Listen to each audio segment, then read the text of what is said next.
حدیث پاک میں قیامت قائم ہونے سے پہلے کی ایک نشانی بتائی گئی ہے جس کا تعلق دریائے فرات سے ہے۔ دریائے فرات ایک بڑا تاریخی دریا ہے اور یہ دریا ایک روایت کے مطابق جنت سے جاری ہوتا ہے۔ یہ وہ تاریخی نہر ہے کہ جس کو آخری نبی علیہ الصلوۃ والسلام نے معراج کی رات دیکھا، اور حدیث مبارکہ میں ہے کہ معراج کی رات پیارے آقا علیہ الصلوۃ والسلام کو سدرۃ المنتہا لے جایا گیا۔ وہاں 4 نہریں تھیں، 2 ظاہر اور 2 پوشیدہ۔ میں نے جبرائیل سے پوچھا کہ یہ نہریں کیسی ہیں، تو انہوں نے کہا کہ جو 2 پوشیدہ ہیں وہ جنت کی نہریں ہیں، اور جو 2 نہریں ظاہر ہیں وہ نیل اور فرات ہیں۔ سبحان اللہ، دریائے نیل اور دریائے فرات جو ہے یہ گویا سدرۃ المنتہا سے جاری ہوتے ہیں۔ امیر المومنین حضرت سیدنا عمر فاروق رضی اللہ تعالیٰ عنہ فرماتے ہیں، اگر دریائے فرات کے کنارے ایک بکری کا بچہ بھی مر جائے تو مجھے اس بات کا خوف ہے کہ کہیں مجھ سے اس بارے میں بروز قیامت سوال نہ کیا جائے۔ بہرحال اس دریائے فرات کے کنارے میدان کربلا میں نواس رسول جگر گوشہ بطول حضرت امام حسین رضی اللہ تعالیٰ عنہ کو شہید کیا گیا تھا۔ اس دریا کا تذکرہ کئی احادیث میں آیا ہے۔ فرات کا نام قدیم فارسی کے لفظ افراتو سے نکلا ہے، اور چند ماہرین کا کہنا ہے کہ فرات کا لفظ کرد زبان سے نکلا۔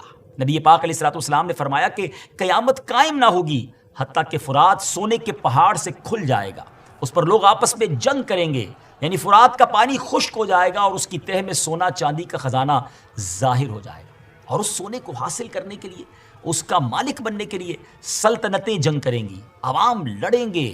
یعنی سیدھے الفاظ میں کہا جائے تو وہ سونا کیا ہوگا؟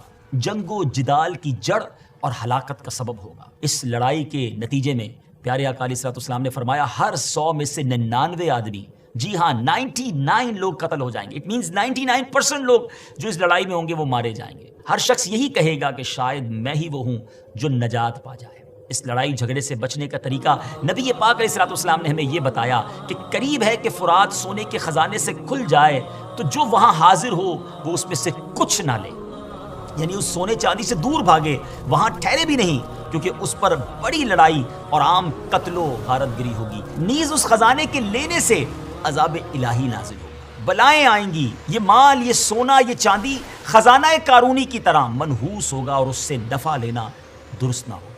حدیث پاک میں آتا ہے کہ رسول اللہ صلی اللہ تعالیٰ علیہ وسلم نے فرمایا اس کی قسم جس کے قبضے میں میری جان ہے کہ دنیا ختم نہ ہوگی حتیٰ کہ ایک آدمی قبر پر گزرے گا تو وہ وہاں لوٹے گا اور کہے گا کہ ہائے کاش اس قبر والے کی جگہ میں ہوتا۔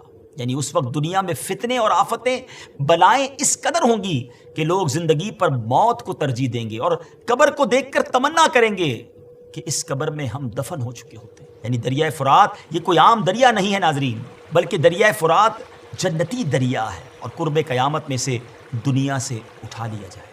ہم بس اللہ تبارک و تعالیٰ کی پناہ مانگتے ہیں کہ اللہ پاک ان فتنوں سے ہمیں بچائے، دین اسلام پر استقامت عطا فرمائے، اور جب موت کا وقت آ جائے تو رب کریم ہمیں ایمان پر ہی موت عطا فرمائے۔